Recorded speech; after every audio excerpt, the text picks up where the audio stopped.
It's a bit. It's not. Take two. We're not good at this. Hello, So, Jonesy. This is definitely the first time we've talked to each other. but yeah, It takes so me back to my old podcast to try to do I was introductions. That's why I like ours more. yeah. So the point I was making, you asked me about you mentioned so DJ rightly mentioned that the protests hadn't just started since things had gone to shit. The protests were live and active. Especially there was protests going on way before United stopped winning titles. I don't think with the same traction. Granted, I think there was one protest in particular that definitely had a lot of people. Definitely. Yeah, there was a massive one in, I think it was 2010. There was a huge one. I remember. Yeah. I don't know why I remember it, but that rings Yeah. a bell. Yeah, definitely. No, that was probably the biggest one. And again, obviously United, I think won the league that season as well. If I'm not, I Yeah. could be wrong, but I think they did. But it was, it started then. Obviously, things didn't gain as much traction. And I think social media has kind of played a big one in this and really gained its traction and pushed forward. You made a point, obviously about protests not starting. And you said, is that the most annoying thing? For me, it isn't. It is annoying, don't get me wrong, but it's not the most annoying thing. I think the most annoying comment I see is from unintelligent, well, people that are just not intelligent, effectively saying, but United have spent loads of money, on all the wrong people. Mm. It's. I mean, I know what Wigan fans watch this. It'd be like Wigan bidding 45 million for Baselli.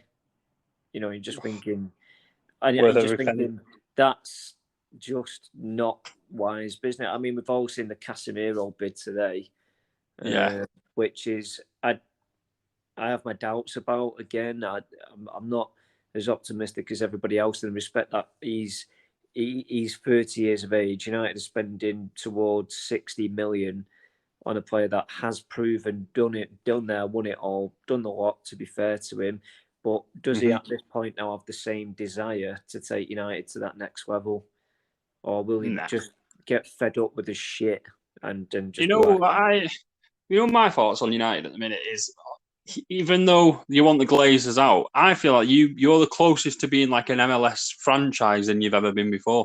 You have all these shirt sales players who just that's all they do, sell shirts. oh, yeah, And then you yeah, turn into this like the cliche American League retirement home with Ericsson and now Casemiro. Anyone who's over 30 now, it's like just join United and get like some big payday.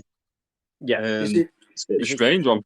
there's an embarrassment about it. There's a big problem with it. I don't know. I think people can disagree with me on this as well, but I've always been somebody that if you're going to invest money, do it on a young player that you see the potential in. Don't go spending Mm-hmm. shit loads on players who don't have long left in the career. I think the main one with us recently is I kept tagging you and you was linked with a Sesko, what he's called Sesko. And Yeah, oh my god, I was. Do you know what? I was so hoping that was true as well. And the fact that they only got it for, I know United would have had to spend more than 20 million because of the Red Bull link between Salzburg and Leipzig. But even then, like, I would, I'd just say, like, yeah, just fucking do it. Like, just, yeah. like, he's how old is he? 18, 19? Like, You know what's going to happen? He's going to go to a big Premier League club in oh, the next years for like 50, 60 mil. And it happens all the yeah. time. And then, Every single person I know who plays Football Manager could have told people about Erling Haaland when he was like 15, 16. oh, God, yeah, Everyone yeah. knew he was on that game. He was the best player in the world. Everyone, even like an amateur who doesn't even play the game that much, could have gone, "Oh, Haaland's pretty good on the game." To And be he was like, fair, "Why did no one take a I risk? think It would have been like 5 mil at the time." you can definitely argue to say that with a pinch of salt, though, because we've seen how some of these things work out. I mean, if you were basing it on Footy Manager alone, Freddie Adu would have made £100 million transfer at one point, I and know, that's but what my thinking is though. Like, I feel like with FM, like they do. Granted, yeah, you get a lot who come through and they're like, yeah, but then there's somewhere I feel like their real world backs it up as well. Do you know what I mean? Like these, like there's some players where it's like as if FM have completely imagined it, and it's just their scouts have come up with these reports. But then there's somewhere they have that, and then they have real world where it's like, yeah, he's actually doing stuff because Haaland was scoring like 9 goals in one game and shit like that. Do you know what I mean? Like he seemed to have the actual backing of it. My first experience of that was Luka Modric. I signed him from Dynamo Zagreb when he was like 18 on like, I think it was like one of the very early FMs. And it's just the same thing where you see these players and it's as if they know because they've sent scouts all over the world to do it for them. Well, and it's like, Foot Manager does have scouts, technically everywhere. Like they do, it is based on, genuine scouts. I'd tell you what would be pretty cool, actually. On that subject, obviously with scouting, I'd love to do that. If Footy Manager came up to me and said, can you scout this player this weekend so we can use him for like match stats? I tell you what, I'd be right up for that. Yeah, that's true. I think you can do that as well. Like, and I don't know who's scouting for him, but some of them get it so right. Don't get me wrong. Like, I remember when Yaya Sanogo was the best player in the world on that game. Like, yeah, granted they get it wrong sometimes. Yeah, but the thing is, he had backing as well, and obviously Arsenal took a risk on him, and you never know, it could have paid off. But there's a lot of stuff that Football Manager, like, behind. It's not as if there's a attribute on it of like, goes on the piss and stuff like that. You know what I mean? It's not like he's not like the Football Manager can get it that accurate. But with people like Haaland, and there's been other examples where you go like, there's a lot of things backing up here. Why have no one took this risk? Another easy one, Youri Tielemans. When he was Anderlecht, everyone said the same, and everyone on FM could have told he was the best midfielder in the world. And he goes to Monaco, and then he goes to Leicester for like, what was it, like 50 mil or something? I think 35 mil or something. But it was still 30 odd, I think. Yeah, but again, it's like he went to Monaco for like 8 mil, and it's like at that time you could have said again, he's got everything backing him up here. Like, this is what I don't understand. Like, there's genuine scouts out there that can pay big money, and is it they are doing the scout reports and they're being ignored, or they're just genuine? Because look at United. I've just thought of the United scout going to the board and going, I've got Sesko. He's the best young lad I've ever seen. They're like, no, we've Marco and Arnautovic we're going to sign. And he was like, what? He just started pulling his hair out. How can you? Somebody there at United has just done a scout report, had fucking 20 cans of Carling before he got into a game. Oh, who's that? Oh, it's Arnautovic. Fucking hell. Right, let me get on the phone to fucking Glazer. Right, yeah. It's like, it's so dumb. It's something that honestly, I feel like... this United and this is, in my opinion, I'd like anybody to come at me if they disagree with this, but United are quite easily, the last few years, been the worst football club in terms of like operating transfers. They don't sell, they never get rid, and the purchases are fucking not value for money in any way, shape or form. We sign old players and then we sign players for big money that are bang average, and that's what I'm worried about with Casemiro, because we've offered him like bigger wages than Madrid are. It's just that thing where I think, he's made it now. Yeah, just do the bare minimum and fuck off in a bit. Kind of like Nemanja Matic, same thing. Oh, yeah. What was that? 30 million when he was 29. But again, just why?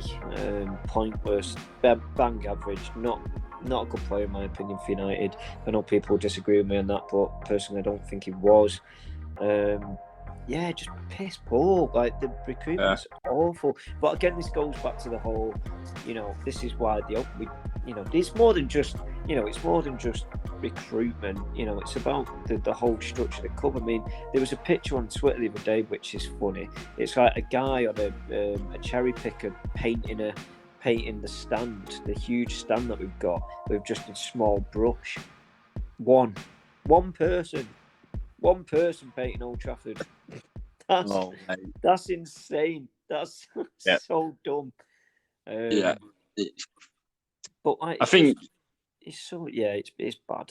But I think so much you've got so many crossed wires there though, because it feels like Ten Hag, you can see that he wants to go one way, and they're allowing him to make some of his own transfers, and then they're clearly having a say in the other transfers and saying like, no, we need to keep the fans happy. Like, when the fans they're trying to keep happy, like the fake fans really as well, who just want a big name and they just slap someone in there with a big wage on. Yeah.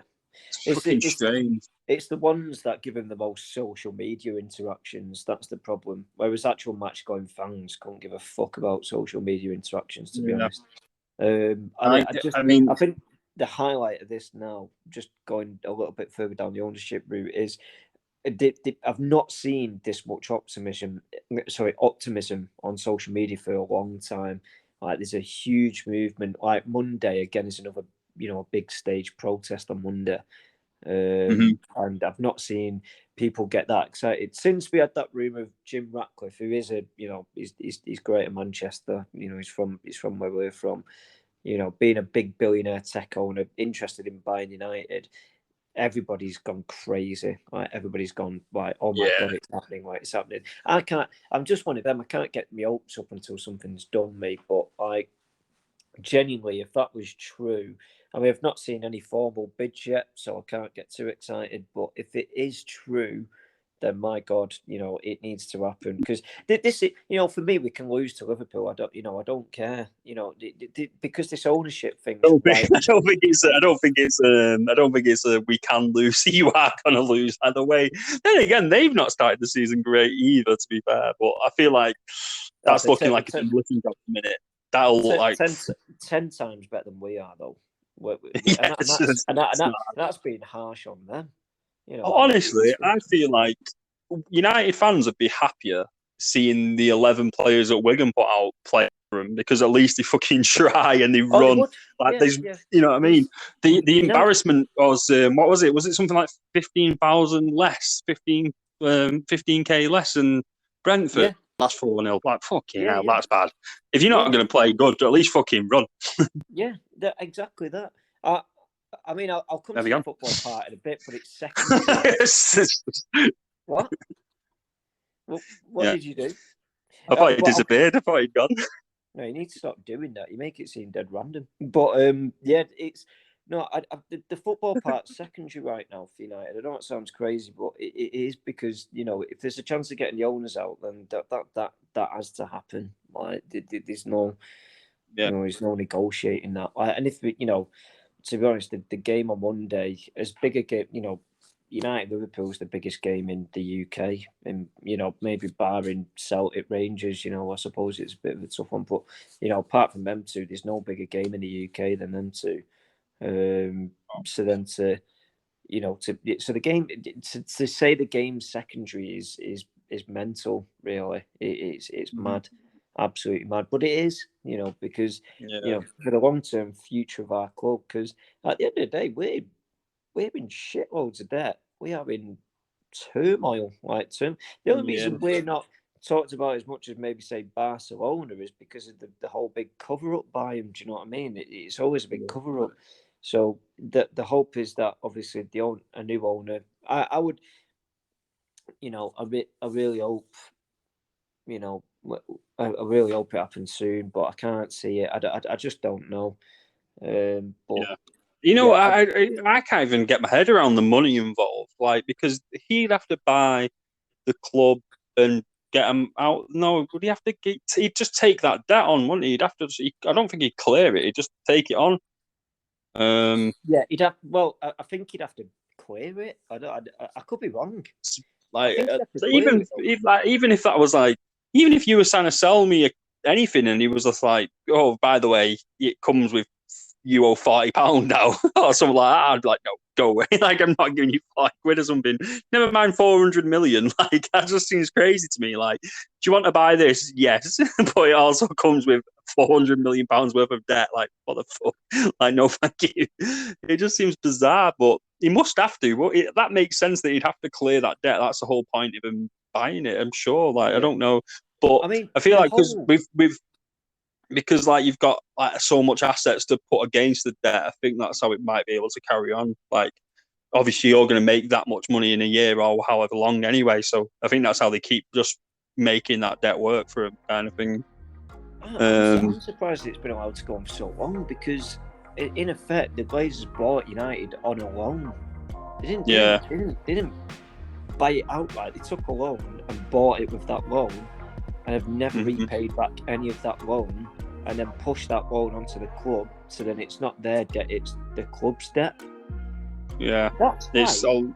that's like me and you going buying Wigan, taking no, actually, sorry, rewind. That's like me and you going to the bank saying we want to buy Wigan. Like, okay, like 50 million, we'll buy Wigan. But I tell you what, let's go to 3 million. NatWest, take a 50 million pound loan out, then go buy it, and then put that fucking 50 million. Oh, I tell you what, that's the club's now, and then just leaving it with a club and let it fester, generate interest to a point where it's now 100 million, and we've still not paid anything back. Yeah. Oh, that's shocking. But again, it's that rhetoric of, oh, United have spent money on players. I don't understand that. The only thing I can think of really be corrupt as shit is because they come from a banking background, so I can guarantee that the bank that they're in debt to United will be either not Glazer owned, but they'll definitely know someone who owns that bank. That bank Lehman about went bust years ago. Yeah. That bank that they used to own went bust years ago. But what I mean is, like, if they're in that industry, like, now the new debt will be owned to someone the Glazers know. It won't even surprise me if it'll be a relative or something. Like, just knowing how shady people like that are, the debt that United now owe will definitely be owed towards someone. I don't think they'd be getting away with it if it was themselves. That seems bizarre. Wouldn't put it past anyone to build a debt, buy somewhere, build a debt to yourself, and just take the fucking, take the interest for yourself. I wouldn't put it past people, but it's just, I can't imagine them getting away with that. But yeah, but I definitely could imagine it would be like they go to a fucking party where all their mates, who are all bankers, are, and be like, all right, yeah, I've got this football club. What are get a loan for him? So can I get it off you? And he's like, yeah, no worries. The interest is fucking this amount. You're like, yeah, then you can make a load of money for us both. Happy days. The thing is, that's it. Well, it isn't. No, not at a club's expense. I've got morals and principles. I'm not a fucking dick. So, but it's not, the point you're making is, all right, well, I've got mates, so I can just fucking commit fraud. I'll take a loan off one of my mates and never pay it back and actually lumber that loan onto a fucking company or business. That's literally how America's made, though. That is America. That is the United States. That's what they're born and bred to do. That's just fucking fraud. We can't do that. We can't just go and think, do you know what? I'll tell you what, DJ, me and you'll go buy a house. We'll get a loan. A house isn't a good example. We'll go and buy that corner shop, right? We'll go and buy that. Yeah, how much? 50 grand. All right, 50 grand, sweet. Okay, how are you going to pay it? Well, we want to take a loan to pay it. All right, cool, that's fine. Yeah, there's your loan. All right. We're going to put the loan on that business. So whoever is on the business, and that's fine. Business fucking collapses because of financial problems. We just walk out. It's just it's so wrong. Honestly, it's great. For me, and some people can have a laugh at my expense if they want me to say this, but it is just as blatant as fraud. How do you get away with that daylight fraud? I mean, not even trying to hide it. It wasn't even attempted to be hidden. So how do you get away with doing something like that? And the funny thing is as well, and this is where the Premier League have said, they fucked up as well, is they've actually set up rules since United's purchase recently to say that you have to buy the club outright, I think it is. So you can't take a loan to buy a club. With that being said, they're not putting any pressure on the Glazers to say, okay, come on, you need to pay some of that debt off now. There's been no pressure from anyone. So they're actually, not only they just sat there, well, fuck it. The only reason they're buying Casemiro at the moment is because they realise how bad the traction's getting across the media. It's everywhere. They look like dicks. Elon Musk tweeted the other day. That generated a lot of interest. Now you've got, oh God, what's his name now? I forgot his name. It's pretty embarrassing. Our local Manchester billionaire to buy United. It's gaining traction and they don't want to know. So the only way the share price has plummeted for United for a while now. Like United share price is the lowest it's been for many, many, many years. And the only way it's gone up recently is because of this fact that the Glazers could be selling, which is why they've said they're going to sell a small stake so they can get that back up the share price. And also buying Casemiro. But 60 million in the grand scheme of 6 billion for United is fuck all, isn't it? It's a load of bollocks. It's just a load of bollocks. It's all just a big smoke screen. It's like, let's sign Casemiro now. The funny thing is, I've never seen a transfer so quick since their ownership happened. They put they put a bid in. It's been agreed. It's going straight through. He could even start against Liverpool on Monday. Mm-hmm. Like, I've never seen a transfer go through so quick, Mm-hmm. and it's only since this big smoke screen's happened. Like, so Yeah. honestly, I don't buy it. It's a load of bollocks. It's a load of bollocks. The best thing I can hope for is that game gets called off, the protest goes well, and Oh yeah. they sell. I won't be. I That'd won't be be the putting any answer. United or Liverpool players in my fantasy football team. I'll put it that way. That game will get called off. I'm 90% sure. Like, I mean, like I don't I know. just can't see it happening going ahead because I'm pretty sure if there's a protest, and I'm 90% sure this will be, like you said, because there's so much traction towards it, because you've now got a name in the hat for someone who could take over. Fans are going to get desperate now to push it through. This will be the biggest protest yet, by far. This will be the one. This people will be taking days off work to go to this protest, I reckon. So the game, yeah, that'll be called off because no doubt people will have had a few beers and they'll think about a protest and they'll end up on the pitch or something daft. Like, again, they'll break into the stadium, something stupid will happen. Can I just say, United did not break into that stadium, Glazer, but Oh, they probably, blocked the door. probably They were let in by the stewards. I've got it on my phone. Like yeah. it's blatant. Yeah, Like, I mean, likewise, I'm not complaining. I'm glad. It sent a big statement, but nobody broke in that day. No one.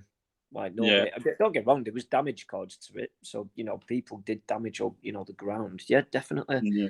But think, the point where they got onto the pitch, the doors were opened.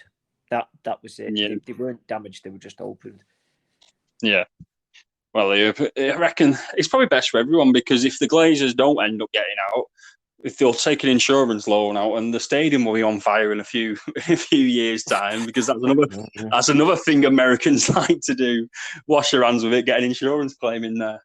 I tell you what, what, I tell you what. If I'm that one lad who's been painting Old Trafford recently with his fucking small 1-inch paintbrush, then fuck me. I mean, I'd be fuming. Just there going around Old Trafford with a 1-inch paintbrush trying to paint that. Yeah, I'm on this job for 6 months, mate. He's put me on an apprenticeship wage, on £2.34 an hour.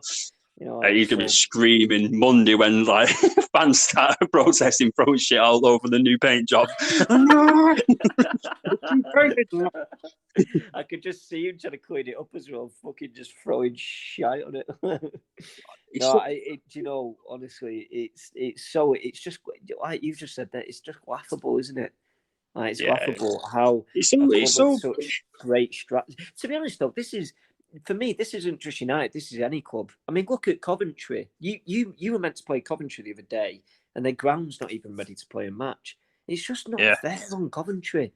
I'm sorry, it's not. Like, that is genuinely fucking shite ownership. It's fine. Is it Sisu, their owner? I think it is. Like, it's not. It's just not on.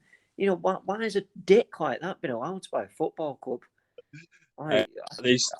Most of them are corrupt. It's all money. Like, to get that rich, you have to be a bit of a corrupt knobhead. Like, no one we know will ever get that rich. Like, we don't know anybody who'll get that rich because you have to be a corrupt little wanker to get that rich. Or born into corruption. And you literally you go to Oxford or you go to one of the American universities and you meet every other corrupt little knobhead and they get you into it, and then that's it. They tell you all the secrets and then you're into it. And it's like, well, let's go and buy a football club because it's fucking nothing to us. And I get bored of it. And the only people who I generally think they seem like they actually want to do it because they have an interest in it is Ryan Reynolds and Thingy. What's he called? Rob McElhenney. They seem like they're actually quite interested in Wrexham for some weird. I know they seem to pick that name out of a hat, but they seem genuinely quite. They've done a lot of that club already. And they've done it better because you can tell they've not done it for much money because it's fucking Wrexham. They're not going to make that much money off Wrexham.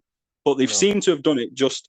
Maybe there is a bit of that, like, putting a bit of a light on them, or they want to do it as a bit of a project. And I know they're making a Netflix show out of it and blah, blah, blah. But it doesn't matter to Wrexham because they're going to get a lot of money and popularity from it, which has already happened because they seem to sell out all the time, home and away these days. But apart from the rare odd owner, like our owner as well, who we've got now, seems genuinely interested. Fuck knows where he came from. Like, I don't know how he sat in wherever. They look like a palace in Bahrain or wherever, and someone fucking, we're gonna have to go and buy them. Like, what the fuck? Like, I don't have a clue what the fuck happened there.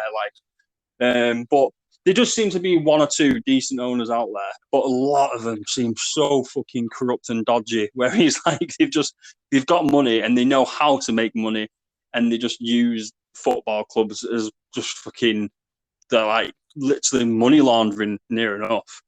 They're fucking dodgy as fuck.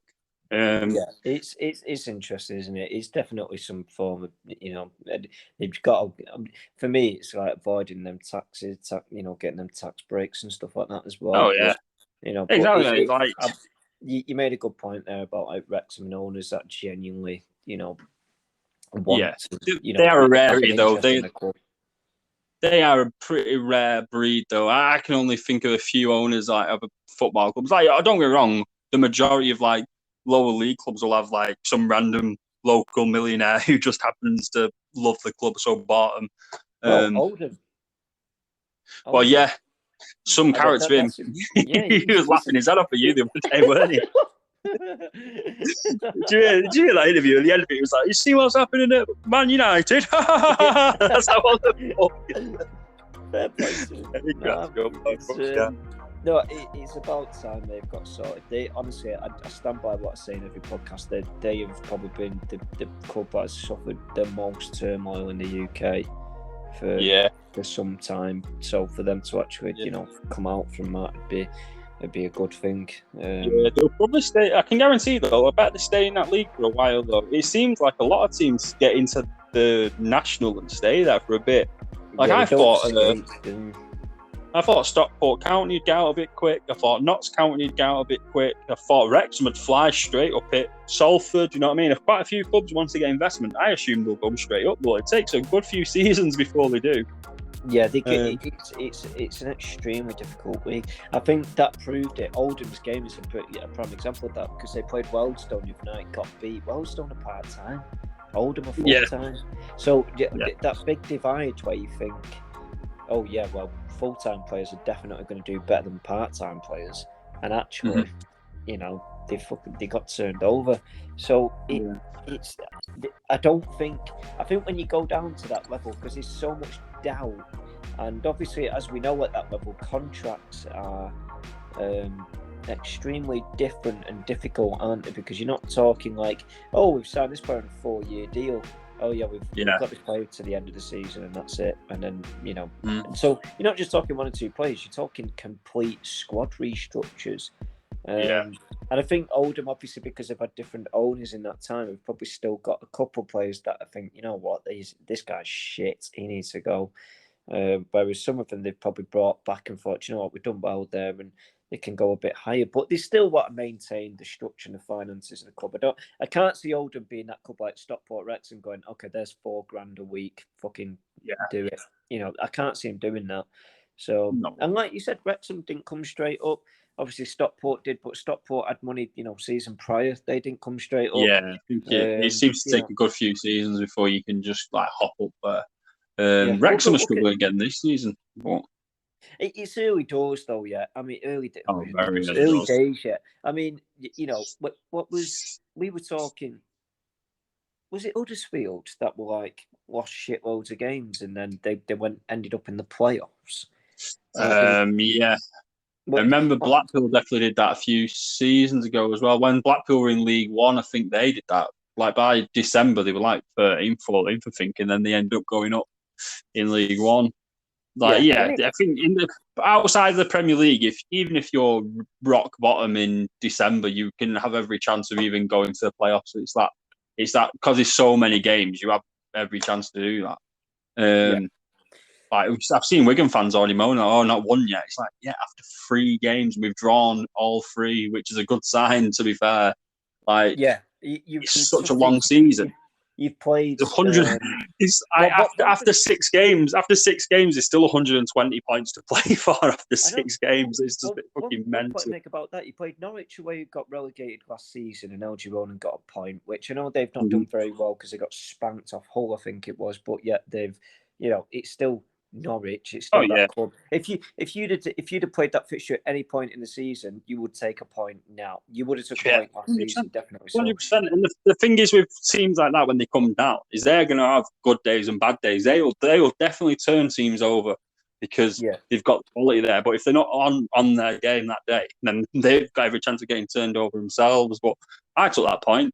Bristol City, that was a good point as well. I thought it was a very yeah. good point. And we battered them second half. They had no chances second half, really. We fucking battered them. We should have really won. That's what I And mean. then And Preston, he's still getting. Preston. That's what I mean. These are, look at Preston have got good wins under the belt, haven't they, so far? Bristol, I mean, Bristol got, didn't they get? I mean, either way, that these are not. It's a big step up from League One in terms of the ability in the league, and I just think the fact that you draw on games, okay, not one, but it shows that the structure's there, and it just needs that finishing impact. And actually, you went and signed Ashley Fletcher, for example. So Mate, I don't even know. I don't know how to think about that. That's such a random one. Again, he was in the same youth squad as Will Keane, so that's who I'm basing his credentials off. Because when we signed Will Keane, every single Wigan fan, like bar none, like granted one or two like are the older ones who aren't as dramatic, were like just give him a chance. But most were like, what a fucking mong have we just signed here? Look at his career. He's got like 10 goals in his whole career. He's yeah, now like 28. This is a terrible signing. Even in administration, we was like, fuck's sake, what is this? I And think you know what? He surpassed on, was it, what day was it? Like last Saturday. He surpassed something like, what was he up to? I think 50 goals in our competitions in like two seasons and 3-4 games. Like fucking insane. Like, oh, that might have been his goal contributions. I cannot believe that player has been so good for us. It's bizarre. I just cannot get my head around how good he's been for us. It's definitely interesting. So like, it's almost a case of like Jamie Vardy and so like, not obviously to rise to prominence, but like a late bloomer in certain instances. But obviously Will Keane's, he's been at the top level technically, hasn't he? Like I know he didn't play a lot of games there, but like you always say in the podcast, when you get a player from say United, Liverpool, City, Everton, like technically on the ball they're just sick, like they're just amazing at that level, and so he might have just needed that break, and it's not far from United. Obviously, it's not far from home, so he might need to be closer to home. And that's what's brought it about. That seems to be a weird thing in football. A lot of players and managers do seem to do that. The closer they are to home, the better they do. It's very strange. Like we've had. Will Keane is not the only player where we've had over the years where they've come home and done better. And that's exactly what I'm hoping for Ashley Fletcher. Came through United's academy, probably got friends and family around here. Like, I'm just hoping he does the exact same thing and just smashes it again. He did have a brilliant season for Middlesbrough like 2 seasons ago, so I am hoping for the best from him, to be fair. Yeah, it is interesting. I mean, I always remembered, James Wilson couldn't play for United against Hull at home. It was when Giggsy took over, as like temporary manager, and he scored 2 in that game. And everybody thought, oh my God, this is, this guy's something to be fair. Where is he now, though? He's struggling, and he's Salford, I think. Port Vale. Oh, yeah, God. I don't. Again, it's weird how it's as if there's something. But again, though, once James Wilson gets to like 29, he could do the same. He could go to a random club because he's got that like technical ability. He could just fucking flare up and bam, just go on a mad run and just like Will Keane. It's insane. I think about it all the time. I would just think about it all the time. If he'd gone somewhere else and been on the bench or scored 1 or 2 goals, he'd have finished his career like just the most pointless crap career ever, made a bit of money, but that's it, nothing to write home about. He comes to us and literally he's got in the Ireland squad, played games for Ireland. He's fucking he must be buzzing his tits off thinking like, what, my career was it was done, and now I'm like one of the top goal scorers for Wigan in league football like ever, like not ever but definitely in the last 10 years. And it's just like mad to see that he's done so fucking well, and it fries my brain all the time. Every time I think about it, it fries my brain. Because when we signed him, it just looked like we'd signed I can't even describe how like shit it was. It felt like we signed like I can't even describe it. It was just weird. It was a weird sensation that you're in administration, you've got no one else to play for you, and you sign someone and you're still like, God, I wish we hadn't signed him when we just played a random kid instead. and then he I just think fucking was amazing. it's definitely opened my eyes to the fact that I know you get a bit later in your career, but you're not done for.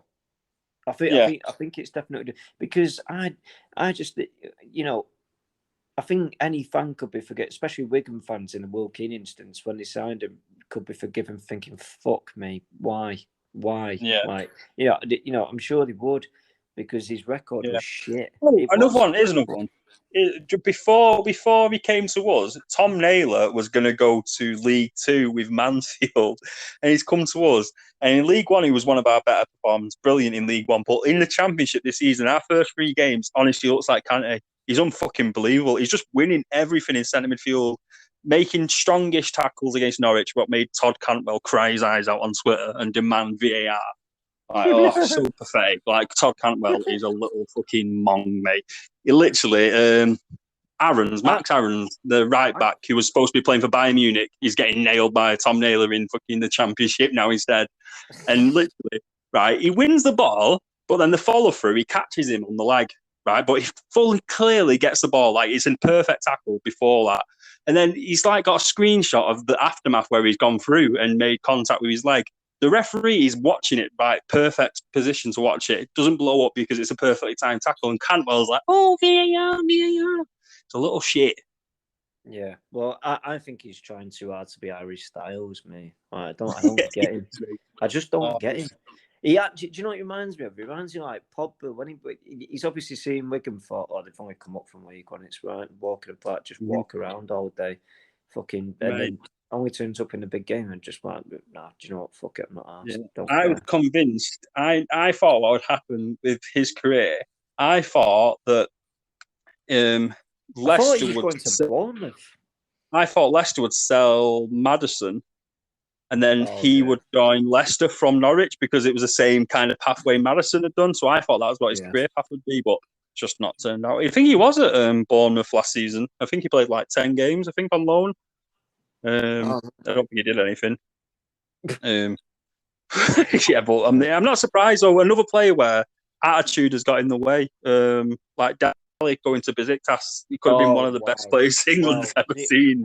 I tell you what, this podcast can turn into like random events from the transfer market, and goodness me, that Yeah, might.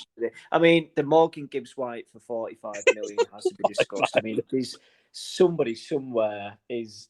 There's, do you know what we used to say about Alvaro Morata, where he just used to keep getting signed for 70 million? It was yeah. like a glitch, like someone making like big agent fees out of it. I, I'm so. I tell you what though, with that deal, right?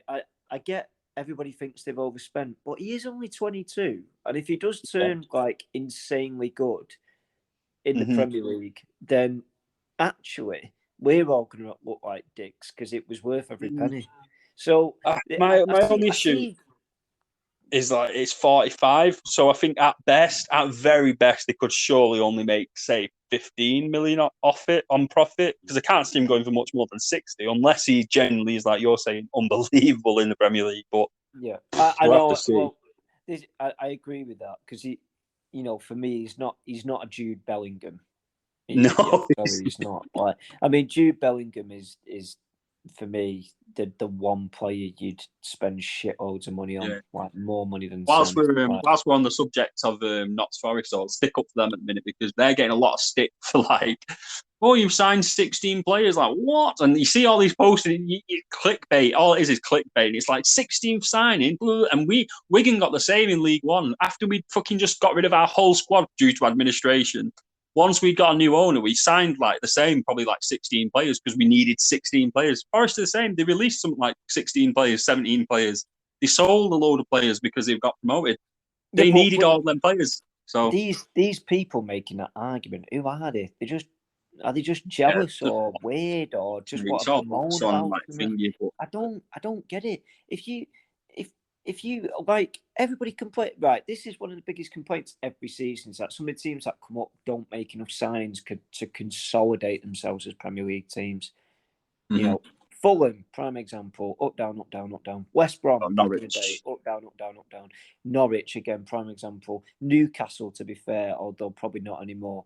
They didn't make the right signings in it. Whereas to be fair, Forest is business. I look at some of the set like Oral Mangala from Stuttgart. I think that's great because he's just an absolute energy. Like they've generally made signings that will not only help the team that they've got, but consolidate. Yeah, I won't try and say his name, but the lad who scored from the other last week, Liverpool signed him and thought he was a great player. They just couldn't get a work permit for him. Loaned him out for ages to get a work permit. He finally gets one. He just joins Notts Forest instead because at that time when Liverpool signed him, I think might have been just before Klopp. They signed him years ago and kept loaning him out to Germany. So it might have been just when Klopp came in or just before. So they kept loaning him out, and he was doing okay in Germany. Finally gets a work permit, and then has to join, and then joins Notts Forest because it is weird, that isn't it? Like I do find that work permit situation daft. Like I really do. But I don't. I suppose the point I'm making is I don't understand why people have an issue with squad overhauls.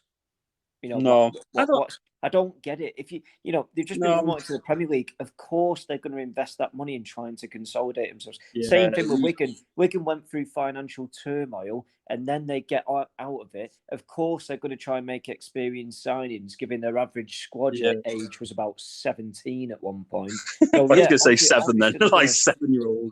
Yeah, so obviously they're going to sign more players. So these people that complain about that are just fucking retards, to be honest. They are them kind of Twitter retards, mate, because it's all clickbait. It's all about, and the thing is, you can't win against them because if they don't sign anyone, they're in the wrong. If they do, they're in the wrong anyway. So it's just daft. But that's the way Twitter is. I am tempted to come off Twitter.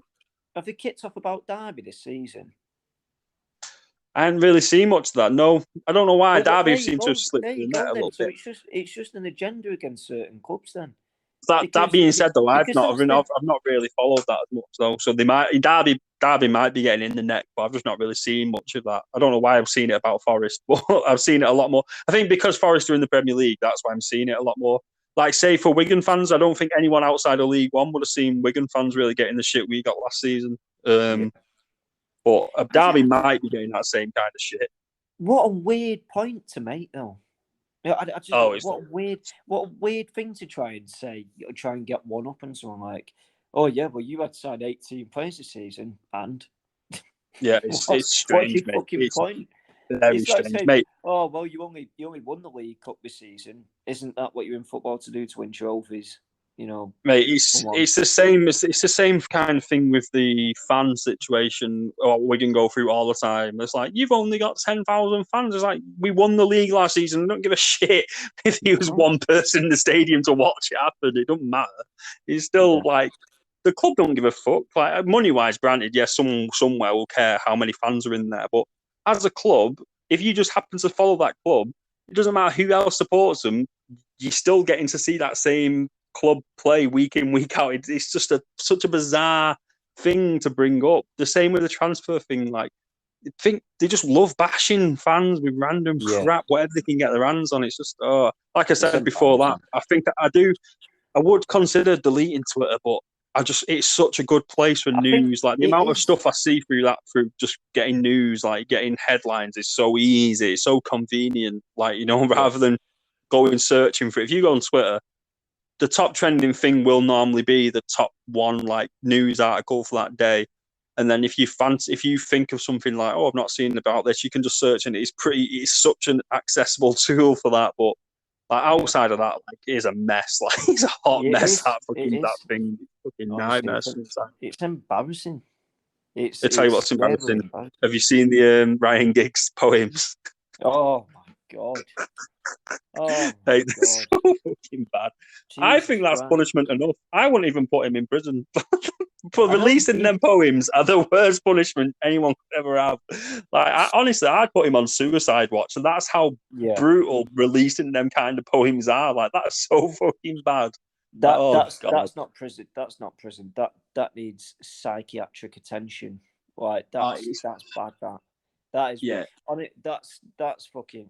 That whole case is just weird. Like really weird. Very strange. It's very strange behaviour. Some of the poems and the little notes and stuff are so fucking weird. It's like very. But as much as he's a weird guy and being weird, like, and Grant, he's done a lot.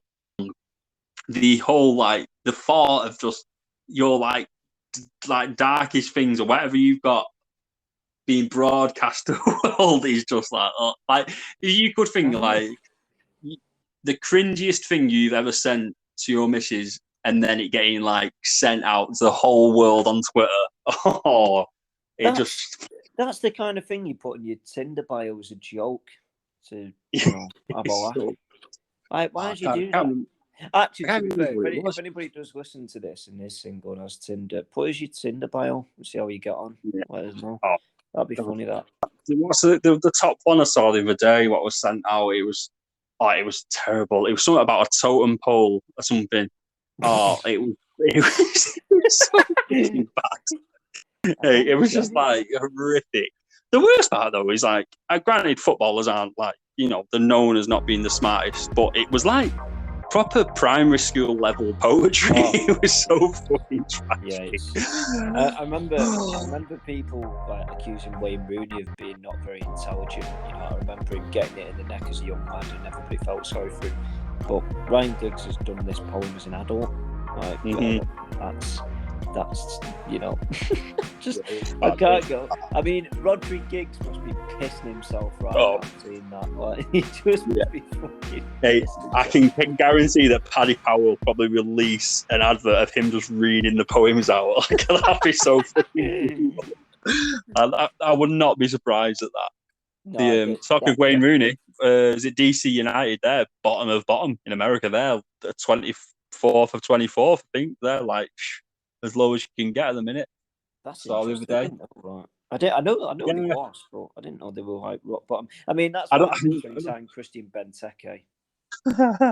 I don't know when season starts or anything, but I can't remember when he joined. But when did he join DC? Was it in January? Start of the season?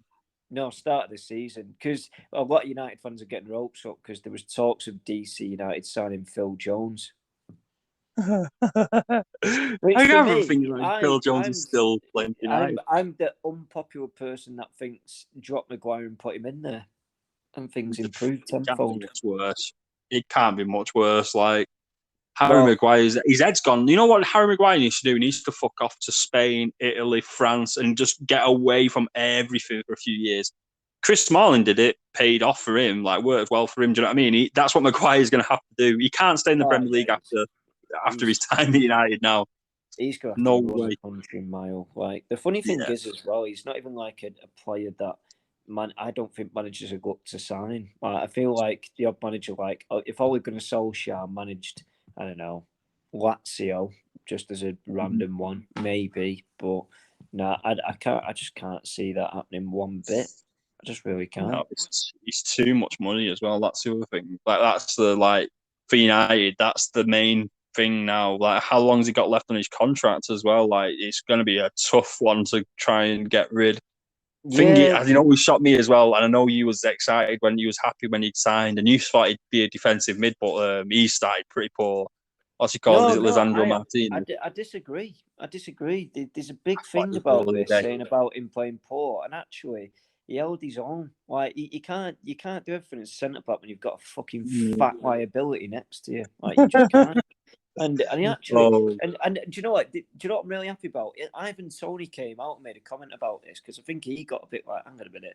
He was saying he won a lot of the battles. He was strong, competitive, and he kept saying the target in the air. But if the positioning's poor from other centre back in the defensive line, Shaw was shit, Dalot was shit, Maguire's awful. I know that. I'd put him in. I wouldn't mind him in defensive mid, but it doesn't look like a centre back. When I watched him play, I was like.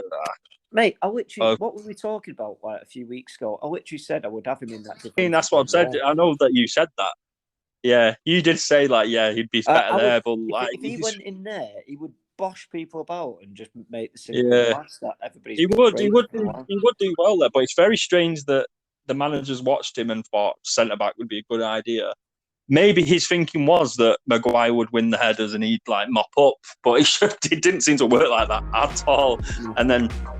Watching Shaw get back, they scored a very good goal, Brentford, but Shaw try and track back for that. I was like, oh God, he's fucking burning. He got nowhere near him. Oh God! But here's the interesting thing for Ajax. Like, I've just seen another thing saying about Mohamed Kudus agreeing terms with Everton, but they've sold most of their squad. They sold loads of players, like absolutely. They're going to have a net transfer income about 150, 200 million at this rate.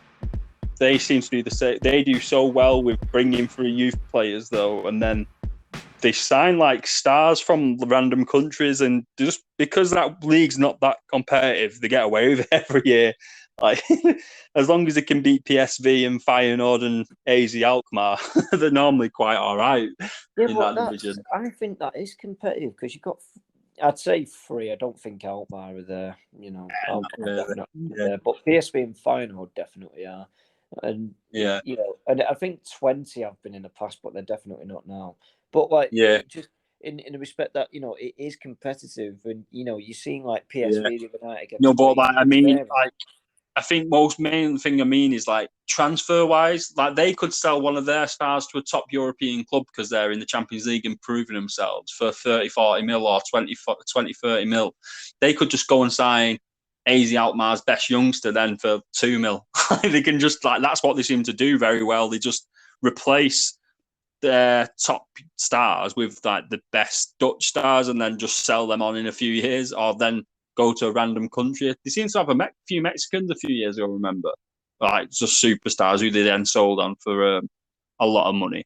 Well, that's what seems to be their kind of thing to do. Scouts in South America, and there's no doubt about that. They've got a fucking amazing scout network down there. I don't know how they've done it, but they've done it. This is why I would bring up about Premier League clubs, or I don't get why they don't trust scouts more. Like, the Seco thing, I don't get why United have let that go. Like, for me, that, even like you said, like whatever it would have been, 20 mil.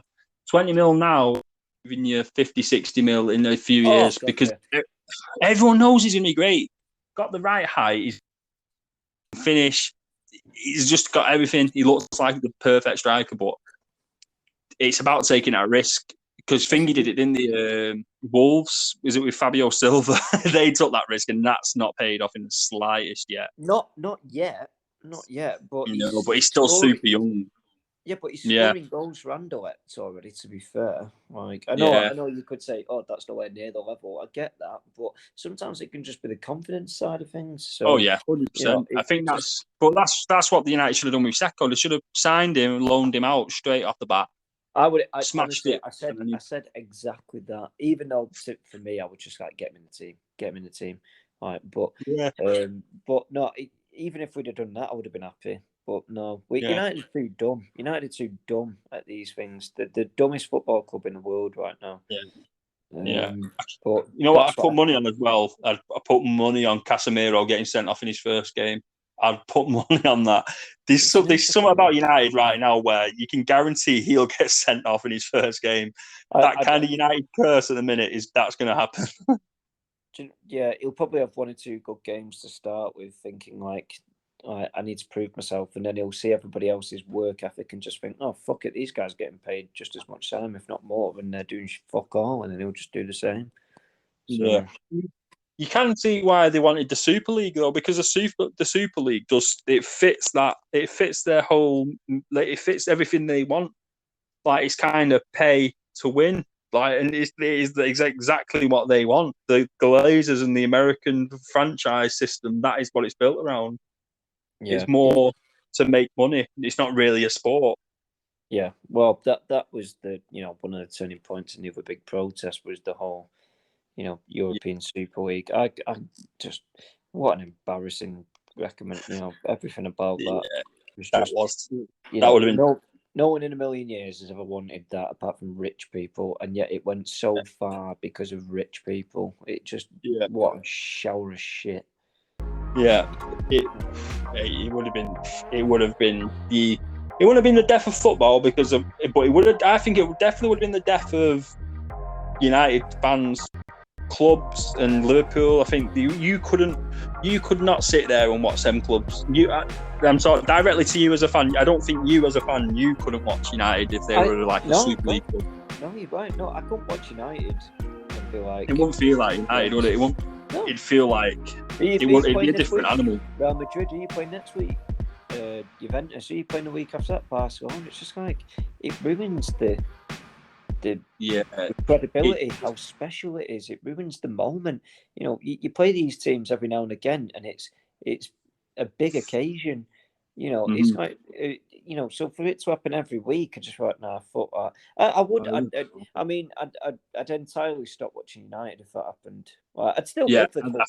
I can't change my feelings, but I'd stop watching us. I'd go watch non-league football regular. No problem.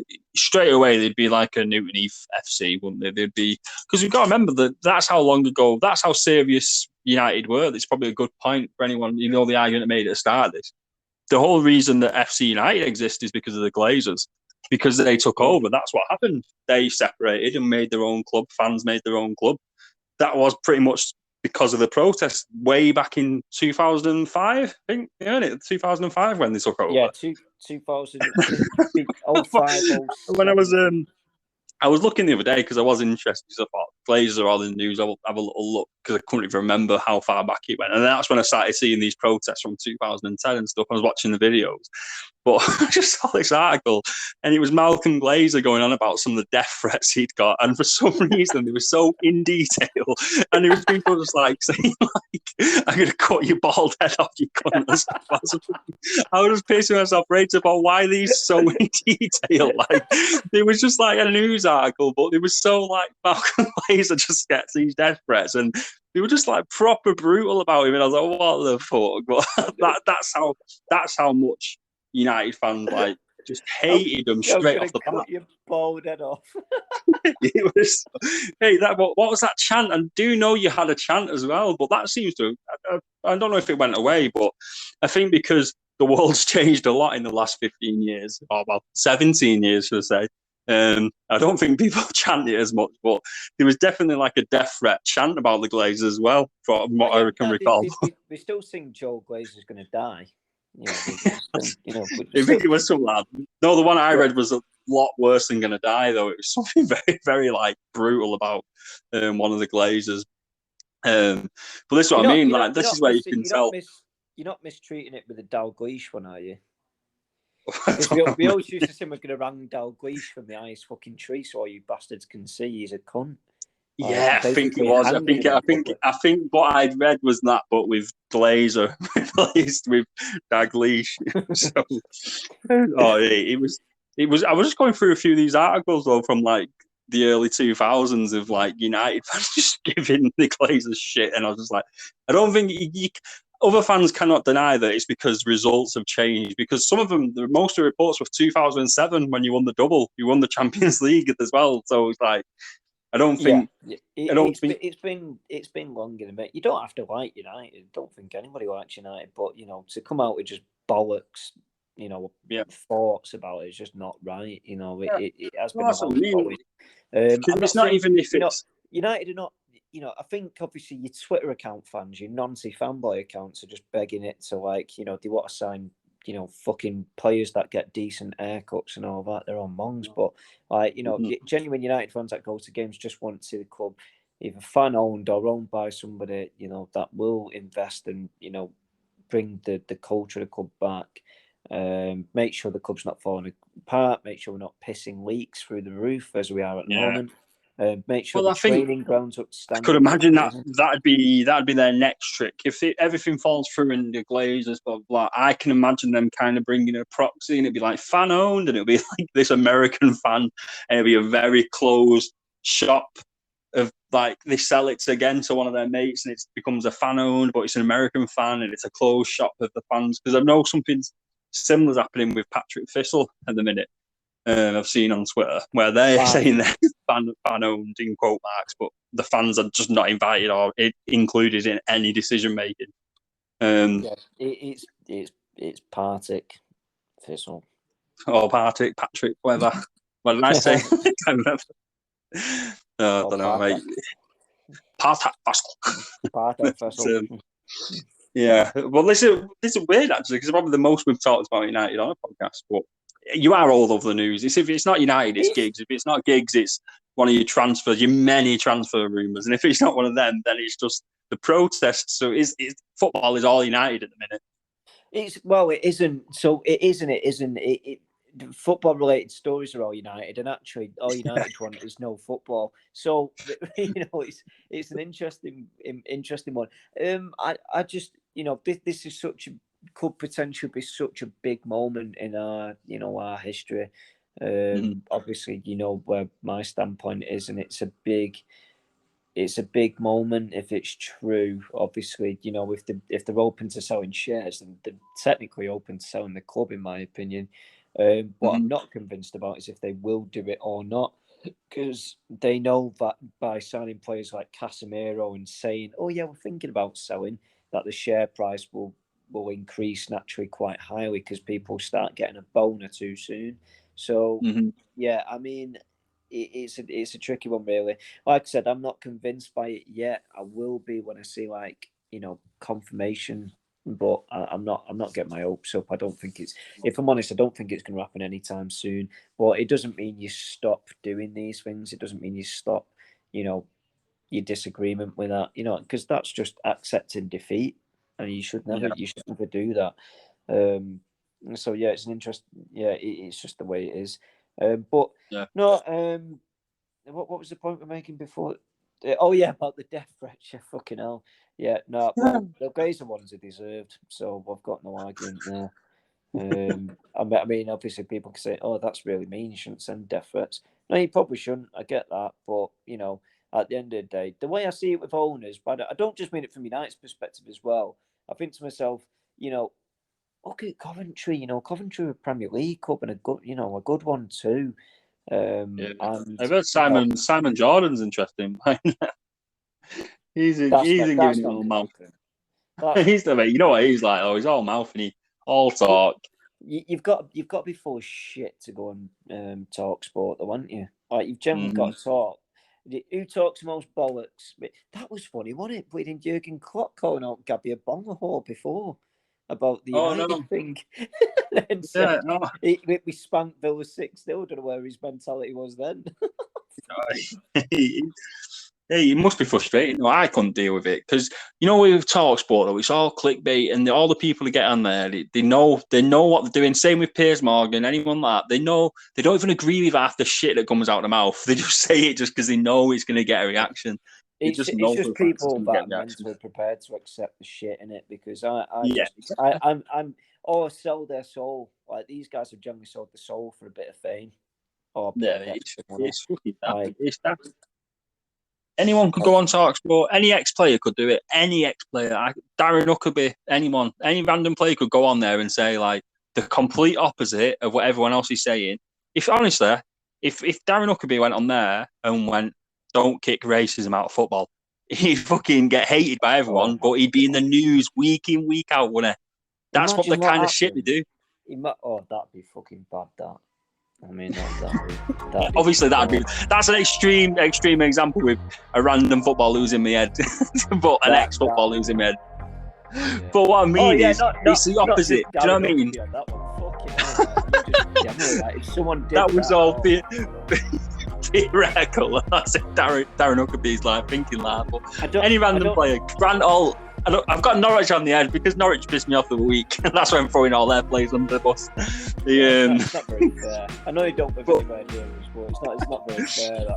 But what I mean is, like, any ex-player could go on and say any outrageous thing, and they'll get famous and they'll be all over TV, but they'll also be hated by the whole nation. But that's what they do. That's what they get paid for. It's easy as well.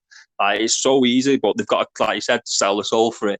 They've got to sell the soul for that little bit of money, and they can just go on and say, just like you can imagine Piers Morgan or someone coming out, and he knows full well it'll get a reaction. He'll just say the women's Euros don't matter now, it's done, or women blah, blah, blah, back to wherever, and he'll know it'll get a reaction, and then it's just going to get click, click, click, click, click, and it's just easily done.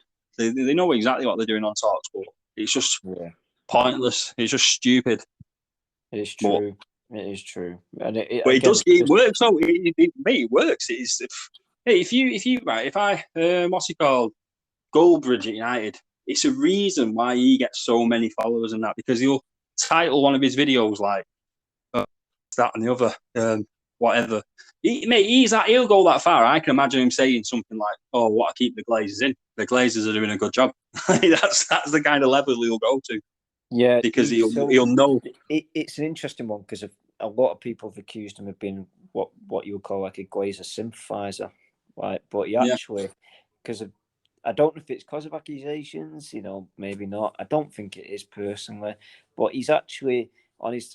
I don't follow him obviously because I hate anything like that. But I will say that I saw his tweet because that recommendation box given for people liking it. I don't want to see what people have liked.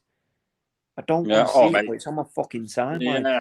But the point I was making was it came up on my timeline, and he actually shared the time of where to meet, where the protest was taking place, the time where to meet, and everything. And obviously, he's got a global following when it comes to all these fucking these random weirdos that follow United. So, fair play for putting it out there. I didn't expect to see that, if I'm honest. Yeah, that's what I mean. It's that same kind of culture of just like what will get me more famous, what will get me more clicks, and you see it everywhere. It's not even just football; you see it in everything. Like it's just so easy though. And I find myself doing it, and I have to resist because you'll see something and it'll be like linked to something else, and all you see on them kind of pages is advertisements everywhere because that's what they do it for. And it'll just be like you'll just see it. It'll be like, woman says that religion is this, or it'll be something like that, and you'll just like.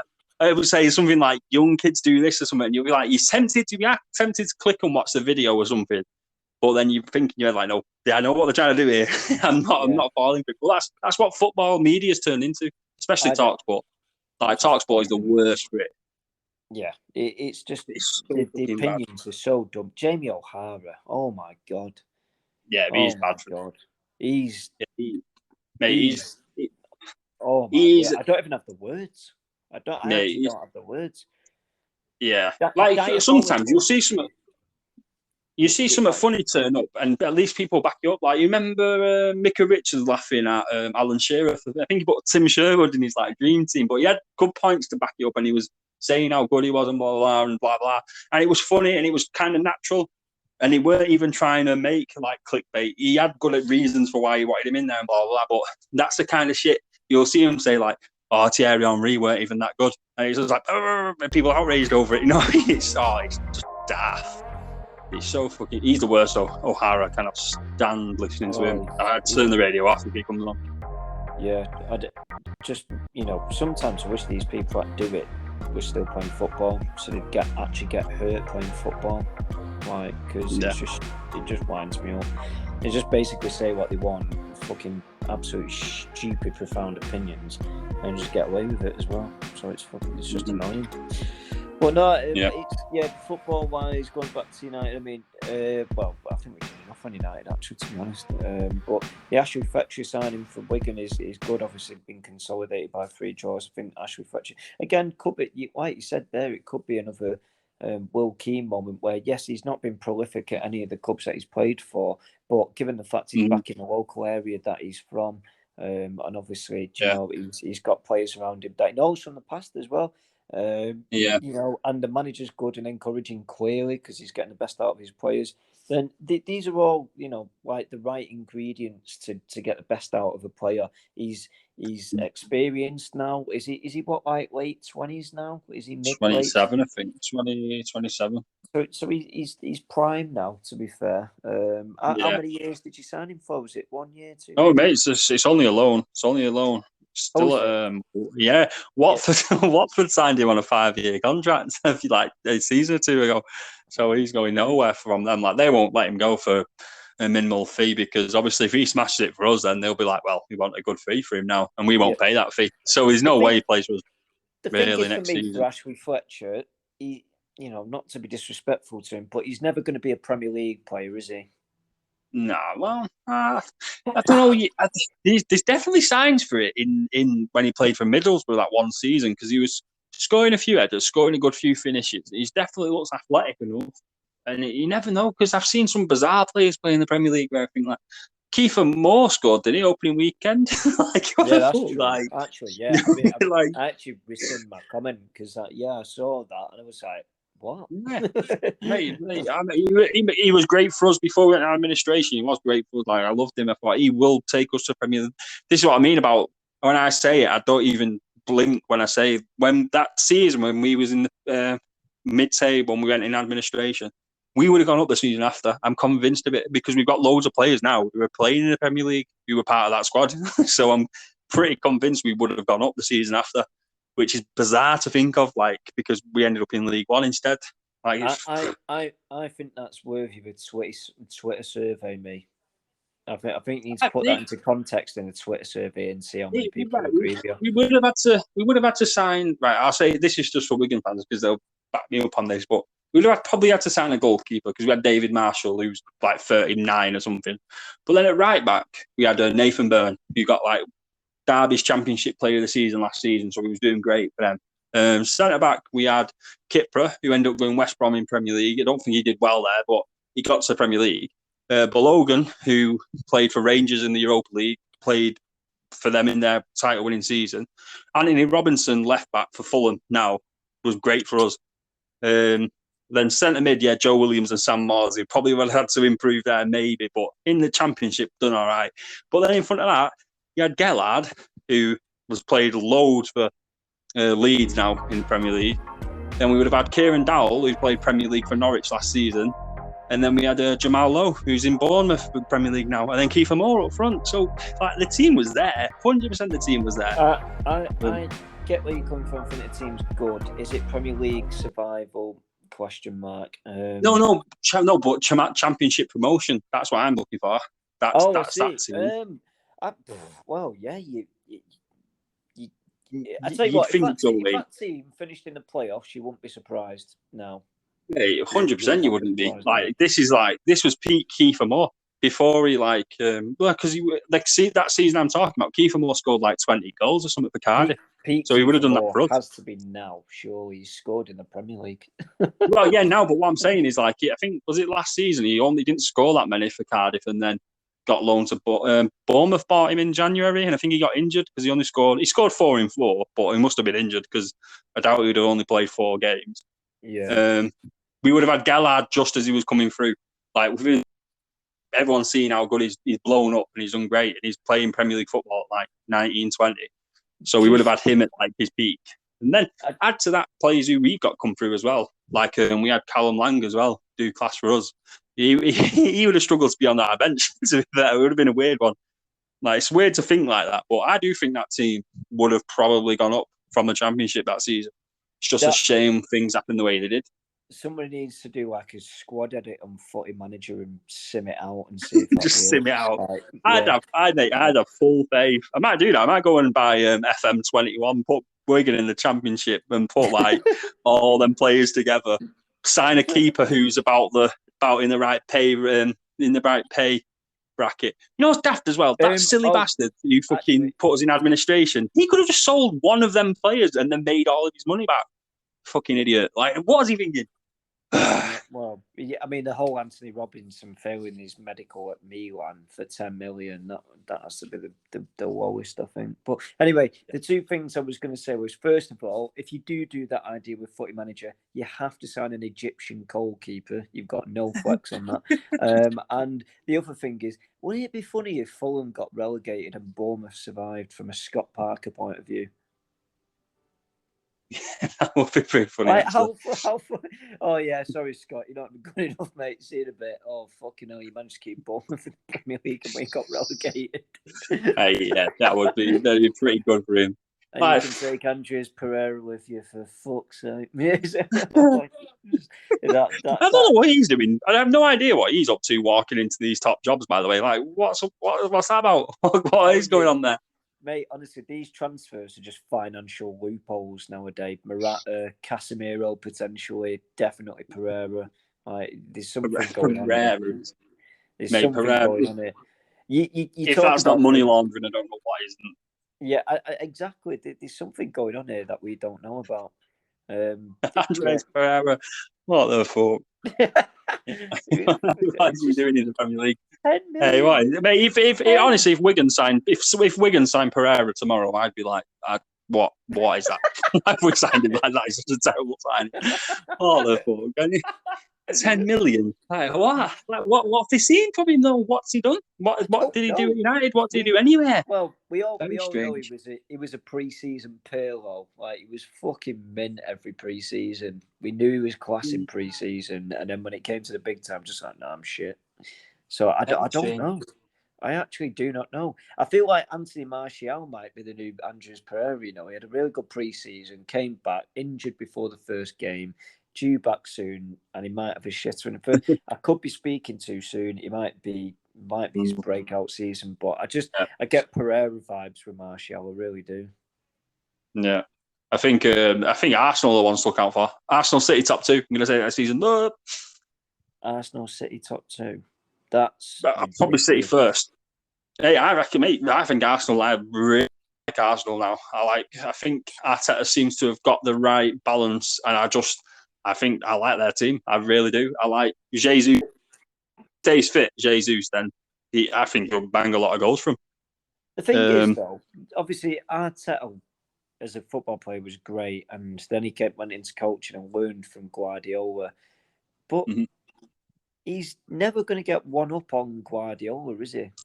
Like I don't know why I think that, but I just think like he's a byproduct of Guardiola.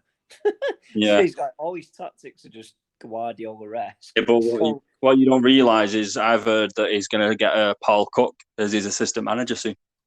Just for the City games. Every time he gets a City game, he's got Paul Cook. How'd you play against City? Well, you put 10 men behind the ball and just fucking kick them. Just fucking run into them. Now say that with a Scouse accent and you've lost your voice. Like, just I do miss that. I do miss his interviews. What the fuck is he going on? Oh, mate. I feel bad for him, though, Paul Cook. I don't know what he does. And I think he took the risk, and I think, is it Phil Parkinson took that risk of dropping down, thinking it'd be a walk in the back, backfired so bad.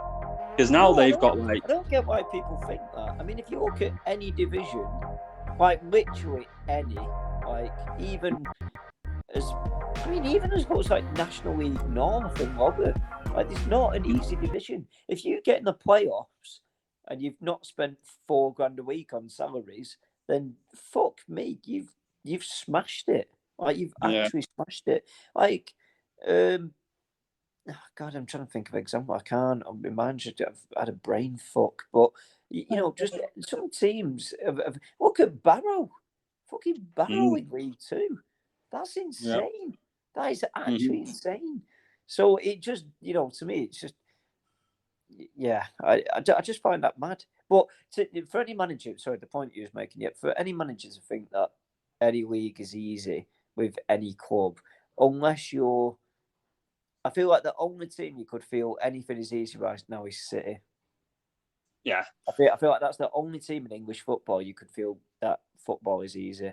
Because the players, to be honest, the players might not even need coaching at this point. They're so used to it now. It's just like it's embedded in their I tell you what, Kevin De Bruyne's gone up a level. I don't care. He's found another level and he's gone up to it. The goal he scored the other week was mad. Like that run and then outside the foot finish, like that was class. Like he's found pace as well. Like I know he's always been a bit quick, but his ball carrying seems to be like fucking miles better this season than last season. Like, that player's too good at football. Like he's very good. He's a player that just you think there's a level and then he'll do something else and you're just like, what the fuck? That's what? Yeah. And I always remember like people talking like Ronaldo doing it and Messi doing it, and actually, De Bruyne does it as well. It's that other. I remember Liverpool fans doing it with Luis Suarez. No one else, just them. But like, just them. Not say he's a bad player. But yeah, Pete Suarez at Liverpool was a very, very good player. Yeah, although although I will argue to the T with anybody, he's not as good as Sergio Aguero. No, just Aguero. It's a shame that Aguero had so many issues and injuries going on later on, but like he was some player in the Premier League. Aguero, like fuck me. But Kevin De Bruyne, I can't believe how good he is now. Like I've always said, he's a great player and blah blah blah, but Like, it's mad to think if you compare. I remember probably 2 seasons ago, there was a mad debate about who's a better player, Bruno or De Bruyne, and it was a fair debate as well because they were similar players. But De Bruyne now has gone, whoop, and Oh yeah, God, Fernandez yeah. has kind of stalled, whilst De Bruyne just took it up. Like, he took that personally. So he took that debate so personally. He was like, "Fuck this! I'm so much better." Like, Mate, I remember the whole. I mean, you could make an argument for it now, given his dip in form, but I remember the whole Kelechi Iheanacho versus Rashford one, like a while back. Yeah. Like, and then Iheanacho got sold and never got played, and Rashford was in. Rashford had a big implement in winning the United the last trophy, the Europa League. So Yeah. I just think this last half of last season and this season he started really poorly, like really poorly. So probably they can probably compare each other now because they're both not as good. Yes, so, who's worse? They probably these two mongs met each other in the middle. But the whole De Bruyne Fernandez thing isn't even close right now. No, but it genuinely was. It's mad to think how close that was. That wasn't fair debate. I can't debate, and I used to say De Bruyne was better, but it was a fair debate. Like, it was a fair argument at that time. But now I think you've got to do it for more than one season because Fernandez came in and he did a season evidently, and then he's fallen off the grid, hasn't he, with his performances? Yeah. So I mean, whereas De Bruyne has been a consistent for many years. No, but what I meant, like, that was always my point. I always backed De Bruyne in them debates, but when you was talking, not with you, but it was other United fans. They used to come up with the stats and this and that about Fernandez, and it was so fair, but he'd blow him out the park now, even if he was doing better or about the same standard. Now De Bruyne, you can just tell that level. He's gone up, and Fernandez is. I don't even know what Fernandez is even doing these days. I don't even know. Like, what's happened? Giving the ball away. Like, just giving the ball away. That's all he does at the minute. Just gives the ball away. I can't believe how much he's just stalled, and he might be still a good player in there, but is it something to do with Ronaldo taking the limelight off him or something? Like, he's just gone, whoop. I mean, most players that United have. But I think he's just fed up with playing with shit because his work ethic has been, for the last couple of seasons, miles better than anyone else's. So I think he's just fed up of shit, if I'm honest. And he's kind of dipped because of it. Whereas, to be fair to De Bruyne, he's always had class players around him at City. Whereas Fernandez has had to put up with shite players all around him since he started with the club. So, yeah, I mean, that's another argument, and one I'm not going to have because I'm not really asked. But it's I just think Fernandez has just got that fed up. I mean, imagine just expecting a ball to your feet and Maguire smashes it at you and it goes straight into Rowe's head. I'm just thinking, De Bruyne doesn't have to put up with that. And then he's expecting a ball from, I don't know, Pogba, and he never gets it. He tries to take him on and loses it, and then that's it. And then he expects, all the players to. The big one you always see, and I don't know if you'll vouch for this, I certainly think it's real, but I remember when United tried playing high press, and all the players couldn't be asked chasing down to, in the final third, Bruno would chase the ball down and nobody else would go with him. Yeah. I've seen that a few times. So it's never worked, but no. Anyway, this has gone on for long enough, hasn't it? Fucking hell. You've gone on for a football match. I know. Been talking a full football match here. Who do Wigan play this weekend? Birmingham away. I fancy another draw. We've never drawn all 4 of our first games in the league, apparently. So it's always a first. I'll go with that. 1-1. I do fancy we could win. It's literally, that's why I'm saying a draw, because we could win, we could lose. Like that feels like what it could be. I can't watch it. I'm at the theatre, so I won't be watching it. I'm going to London to the theatre, so I won't be watching. So if it is a draw, I won't be too bothered. Strong hard pass on that. But no, I'm just interested to see. No, I can't really add to that, to be honest. No, I think that's quite like well. I said, I think that's why, for once, I've gone heavy on United, because there's a lot to say. With Wigan, we've drawn all 3 of our games, and it's like there's not much to say when you draw a game. I think because United, there's another thing every day at the minute. There's just something else every day at the minute. It's such a crazy turn of events. So we'll might even have to pick up on it next week and then just talk more bollocks. Oh yeah, mate. Yeah, well, especially with the way it depends how the protest goes on. You going down to the protest or? I should be doing. Yeah, I should be. Yeah. Yeah, Take some, I want to. petrol bomb. Firebox, petrol. No, not me. No. Innocent. ruin that guy's paintwork. Yeah. Piss all over his paintwork. I might just do it on purpose now. Just take a shit on his paintwork just to piss him off. No, I think I'll leave it there. I need a wee. So, yeah, no worries, mate. I'll post this. I'll post this tomorrow because it'll probably take about an hour and a half to process, like it normally does. So I might as well post it on the coach tomorrow. I think you should post it tonight, personally. If I can, but it would be like 11 o'clock. It takes my phone so long to process. It's non-negotiable. Get it posted. See you in a bit, mate. I'll leave you to it. See you in a bit. In a bit. Bye.